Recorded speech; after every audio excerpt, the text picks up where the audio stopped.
Баршаңызға қайырлы күн достар. Менің каналыма қош келдіңіздер. Бүгін сіздерге балаларым сүйсініп жейтін гречка тағамының рецептісімен бөлісетін боламын. Видеоны міндетті түрде соңына дейін қараңыздар.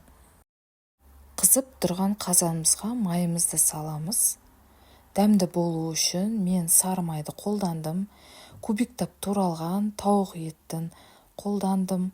Кез келген ет түрін пайдалануға болады. Жартылап туралған пияз, сәбізді осылай соломкалап турадым. Дәміне қарай тұз, дәмдеуіштер, томатты қостым. Араластырып қуырып аламыз. 1,5 бокал су құйып, суымызды қайнатамыз.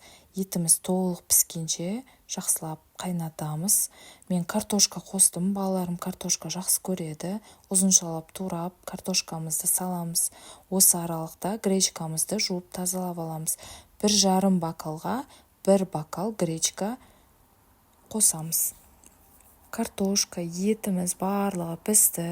Жуып тазаланған гречкамызды саламыз. Бір келкі осылай жаямыз. Судың беті гречкадан жоғары болып тұру қажет.